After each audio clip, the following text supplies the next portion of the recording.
Hey there, lady. How are you doing today? I'm doing okay. As you can see from the title of this video, I received my COVID vaccine today. I did. Yay for me. Oh my goodness.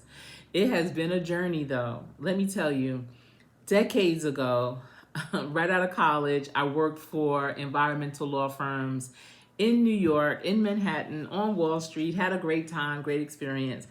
But in working in those areas, I worked closely with the lawyers. I read a lot of medical reports, depositions, a lot of paperwork, and it really made me more aware of things that medicine can do to you, to your offsprings, to you years from now, and all of that. So it made me very leery, especially on vaccines.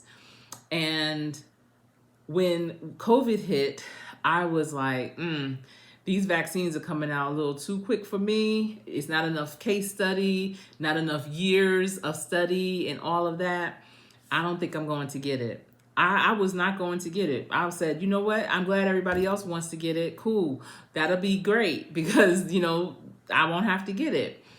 But then I started personally knowing people who became positive, but yet were still going out. They weren't going out around me, but they were still going out. And I would say to them, you are positive. You're supposed to be isolated. What are you doing? And they would say, oh, I have the mild case. I just have a mild case and I'm wearing my mask anyway. I'm good. No, you're not. That's not good. If you have the virus, you have to stay home. And my thing is, people don't get it. The way you have the virus doesn't mean that the next person is going to get it that way too. You might have it mild, and that next person who gets it from you might end up in a hospital, might end up on a ventilator, might end up in a cemetery. So we have to be more conscious of that, and that, to me, that's so selfish. So when I started seeing that and hearing more of stories like that, I said, you know what? People out here are playing games. I'm not here to play. I got a lot to do. I'm excited about life. I'm here to live it, and God willing, but I'm not going to put myself in danger for no reason if I know that there's something that could possibly help me. So, that's when I said I'm going to get the vaccine. I'm going to get it. But this is the thing. I don't prefer needles. That's why I didn't use an epidural when I had my 3 children. I do not prefer needles at all. And when they were talking about 2 shots and all that, I was like, oh my goodness, I don't know if I could. I'm good with 1. How far can I get with just that 1? But that second one, I don't know. It really all depends on how I received that first one. So it was, a back and forth. But then, in my area, I know every state is kind of different how they're distributing the vaccines, but in where I'm at, at first you had to be 75, period. You had to be 75. Then it was like 65, frontline workers, healthcare workers, and now it's starting to open up a little bit more. So maybe like at the beginning of the month, it started to open up. And no, I'm not in healthcare. No, I'm not directly on the front line. And no, I'm not 65 or older.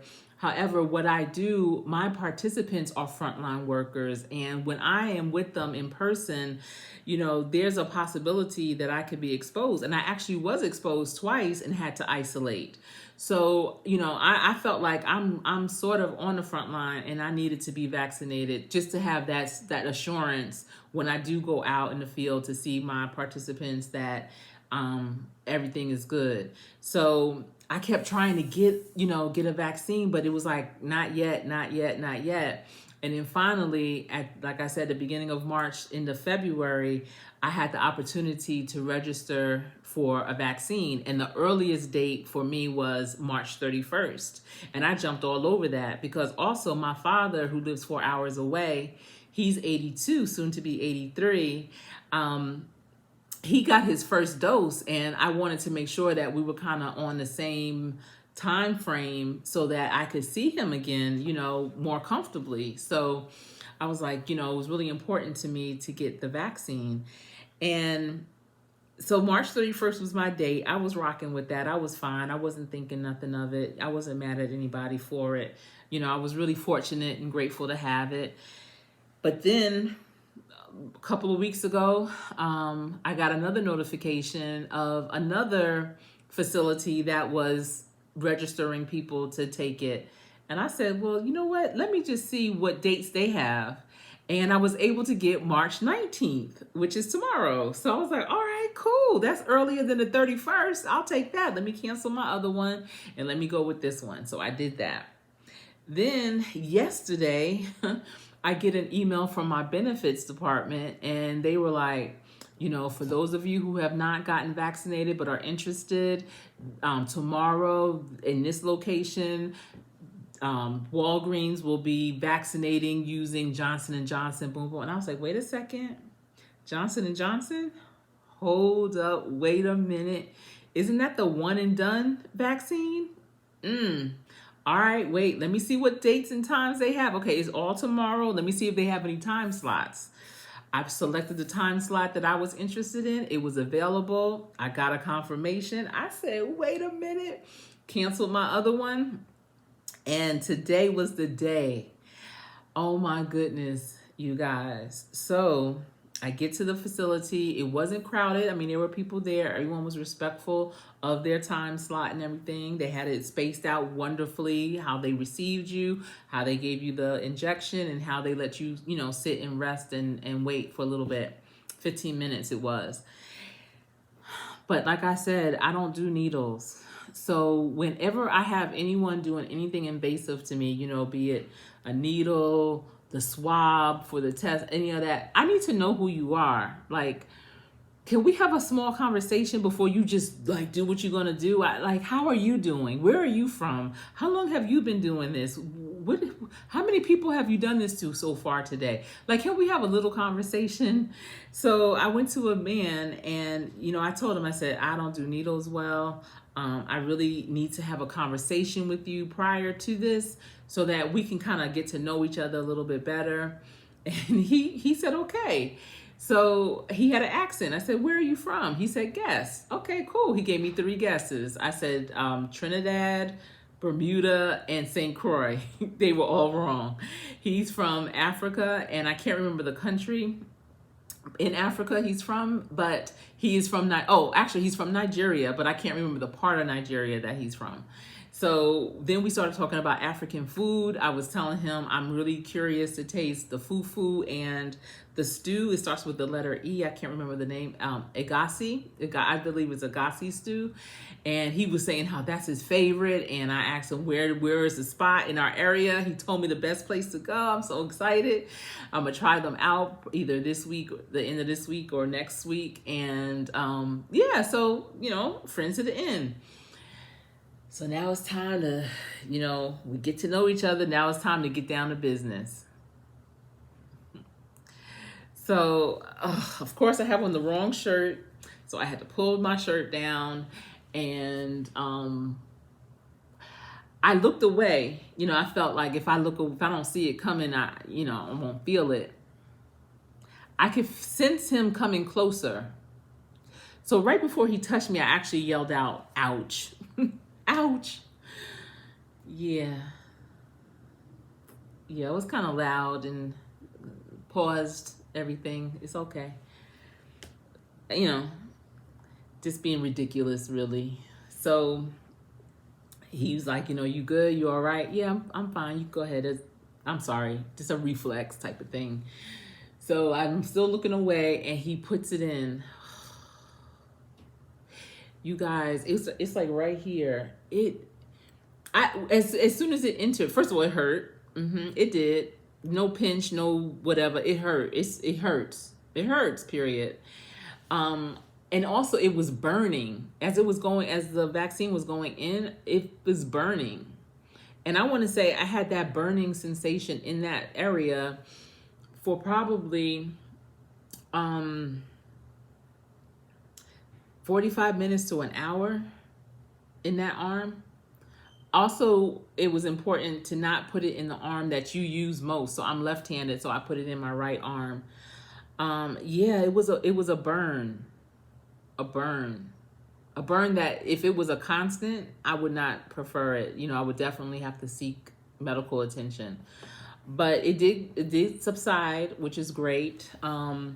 They said that I may experience some achiness, soreness in the area as well. But see, my arms are a little sore anyway, because I just realized from going to the doctors a couple of weeks ago that my vitamin D levels were lower than they needed to be. And I've had low vitamin D before, but I needed to up my vitamin D dosage. And so when I don't have enough vitamin D, and I don't know about you, but my body gets achy. So my arms are a little achy now, and both of them really, but I'm not sure if this arm is more achy because of the vaccine or not. And also what I noticed, because I was trying to really be conscious and aware of what was going on with me and my body after the vaccine. So I noticed that my vision was blurry. Now, my vision typically is always blurry. I do wear contacts sometimes. I do have them on today. But for some reason, my vision was more blurrier than normal. So much so that if it wasn't because of the vaccine, I definitely would be checking in on what's going on with my prescription, and maybe I need to change it. But I want to say the blurriness of the vision probably lasted about an hour afterwards as well. And now it's fine. My hope is that I don't have any other symptoms, any negative symptoms. I hear some people experience chills, body aches and all that. And I'm prayerful that that's not my situation. But all I know is I am one and done.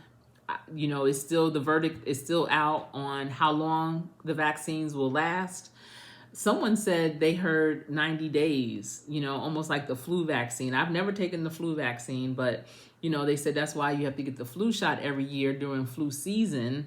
But my thing is, when is COVID season? Because the last I checked, people were dying all year, no matter what the weather was. So I don't know. I just know that if I have to get this done multiple times, I definitely don't want to have to get one that I have to get multiple times, If it's like I have to get it done 4 times a year, once a season, I don't want to have to go twice within each season to get it. I'd rather just get that one shot and be done with it. So I feel like I'm a little bit more covered than I was. God definitely has us covered completely anyway. What's going to be is going to be. But I just feel like, I did my part. And if you're on the fence on whether or not you should get the vaccine, definitely do your research, ask around, consider your lifestyle, what's going on in it. Like I said, I have a father who's 82 years old, and I'm the closest one of our siblings to him. And even though he's still really active and in relatively good health, it's still important to stay connected and, be in person with him. So I feel more comfortable doing that now with the vaccine, and as well as with him receiving the vaccine too. So that was really another important part.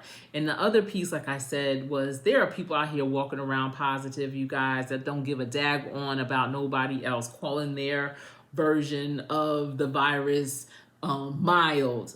What? So, mild to you is severe to me. I don't know.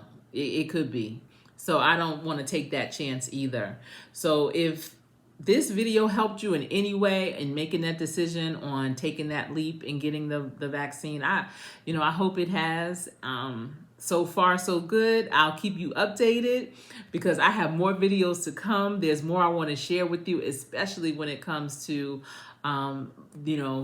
female issues that I've been having and alternatives that I've tried and I've had success with thus far. But in the meantime and in between time, it was so great chatting with you, that lady. I hope that you have a great day. I hope that you make the best decisions that will work well for you. All right, I'll talk to you later. Take care.